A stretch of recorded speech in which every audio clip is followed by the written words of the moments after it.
If you ask somebody what their favorite Quentin Tarantino movie is, you're bound to get a wide array of answers. I think that's because he's been able to deliver consistent, entertaining movies that each have their own unique twist on his signature style.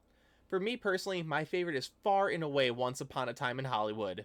I like how it tackles complex ideas like the golden age of Hollywood, fading stardom, and rewriting one of the most horrific crimes in American history. So, let's take a look at it.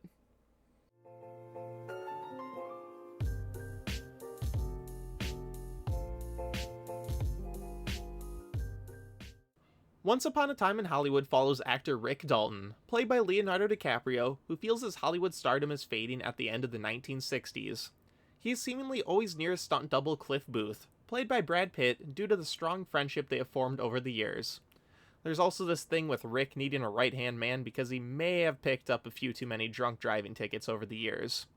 All of their antics are shown alongside check-ins with Sharon Tate, played by Margot Robbie, whose new film The Wrecking Crew is just hitting theaters. As all of this takes place, the looming threat of the Manson family swells around the trio.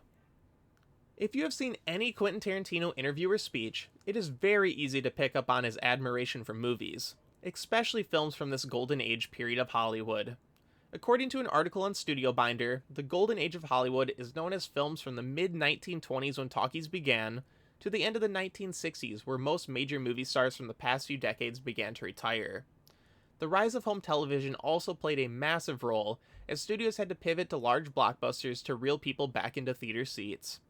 Once Upon a Time really just encapsulates the changes those working in Hollywood felt for years at the time in a short 2-day span.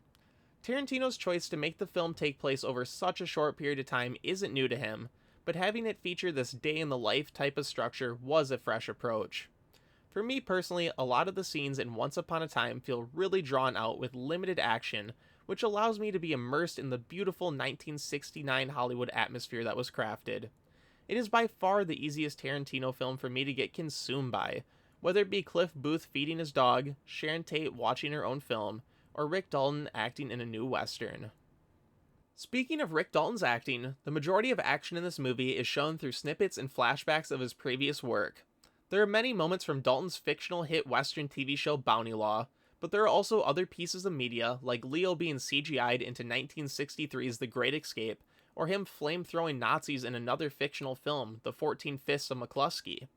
It gives a nice reference point for entertainment during the height of the Golden Age, but it's also important to note none of these moments are as hyper-violent as Tarantino's other films. This is due to violence and entertainment during this time period to be very subdued.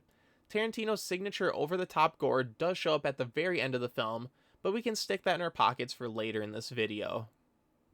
All of these long drawn-out scenes, flashbacks, costumes, and outstanding production design lead to this modern time capsule that pulls us right back into the world these three characters were living in.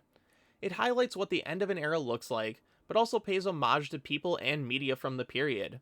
There are many films that travel back and capture this golden age, but none give it a dream-like feel like Once Upon a Time in Hollywood does.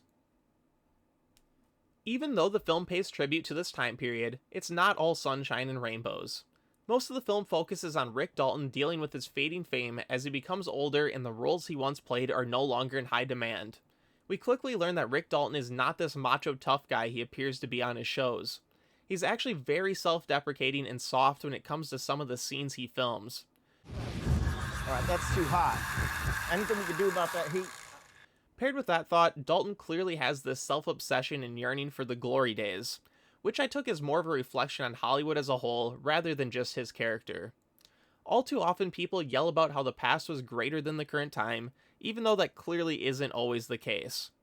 I always find a lot of the themes and ideas around Rick's character to pair very nicely with Damien Chazelle's 2022 film, Babylon, which also has Brad Pitt and Margot Robbie in prominent roles. Both films showcase how crazy this time in Hollywood was, and how stars or periods can be viewed through a romanticized lens. The fact of the matter is, people individually struggled behind the scenes of these projects, and everything was very cutthroat in nature.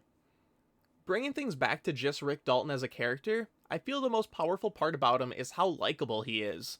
I mean, all of the leads are very charming, which is why the slow-paced nature of the film thrives, but you really have to buy into liking Dalton for this film to work in my eyes. That scene with Julia Butter's character Trudy is such a heavy moment in the film that really pushes forward his character arc. Rick being so open, kind, and emotional when describing the plot of the easy breezy book he is reading really makes his character start to work on a deeper level. Then the moment comes full circle after he nails the performance in the final saloon scene. Rick gets a load of praise from the crew for his improv, and Trudy comes back to tell him it was some of the best acting she has seen in her entire life. That was the best acting I've ever seen in my whole life. Seeing him get the positive reinforcement about still being a great actor, even if he isn't landing the large roles anymore, gives a nice heartwarming feel without overdoing it. This element of Rick's character was some of the best writing in the whole film, as Tarantino took us through Rick's depression, him struggling with lines on set, and then him coming back to absolutely nail a scene is one of the many reasons why I love this movie's pacing so much.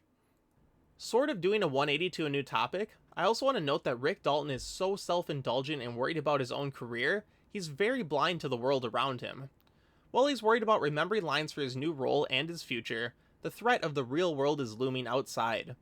Rick is never worried about things outside of the movie set in his home, well, because he doesn't have to. I really enjoy how even though Cliff is his stunt double on set, Cliff is also his stunt double in real life as well. He has to perform as his driver, his housekeeper, and is also the one running into real-world danger when dropping Pussycat off at the Manson family ranch. The polarity between how the two characters live their lives is a really fun element that I had to briefly point out as well. That brings us to the components of the film people discuss the most: Sharon Tate, the Manson family, and the final scene. To start off, I am a big fan of how Sharon Tate was handled in this film. Margot Robbie doesn't have a ton of lines, and her depiction of Tate is mostly just shown through her being happy and living her life. When Sharon Tate's name is brought up to most people, she is mainly remembered as being a victim of the Manson family murders, and not the actress or human being she was. So much popular online content today revolves around the idea and topics of true crime that many victims' lives just become part of a story, especially when it's connected to something as widely covered as Charles Manson. Once Upon a Time in Hollywood doesn't just give Sharon Tate the happy ending of not being a victim. It shows audiences how she was just someone trying to live her everyday life and didn't deserve to be caught up in one of the most senseless crimes in American history.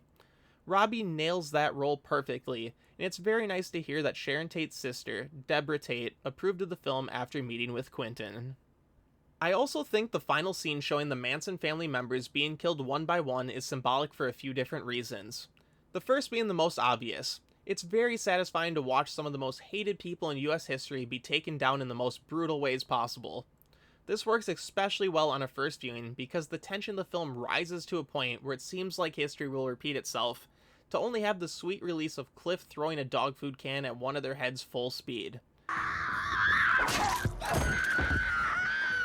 It really is a fairy tale ending, with Rick Dalton fully stepping out of his clouded shell to take down real evil, Sharon Tate and her friends surviving, and Cliff Booth is, well, Cliff Booth, and ends up doing most of the dirty work for Rick, just like he has for so many years.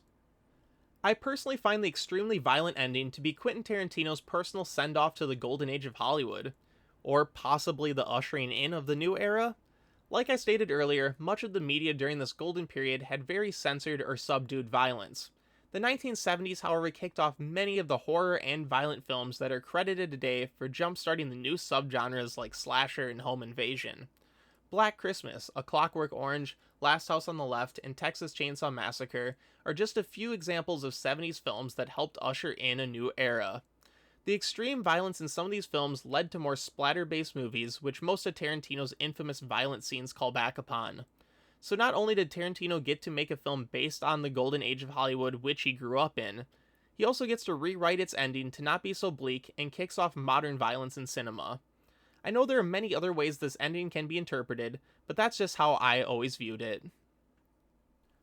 Once Upon a Time in Hollywood is one of those movies I just consider to be a vibe. I can turn it on and get lost in the beautiful, slow-paced story surrounding three likable characters in the 1960s. All the fun film references and callbacks just added the experience since I am such a massive fan of Hollywood and film. It's one of those movies that instantly clicked with me and jumped to the top of my Tarantino rankings. It is perfectly structured, and I frankly believe the ending will go down as one of the best in film history once it has more time to age. Once Upon a Time in Hollywood is truly a magical modern take on a fairy tale. I want to thank you for checking out my review of Once Upon a Time in Hollywood. What are your thoughts on the film? What is your favorite Tarantino movie? Please let me know in the comments down below, and while you're down there, drop a like and subscribe to the channel. It all goes a long way in helping me out. Thank you, and have a good one, everybody.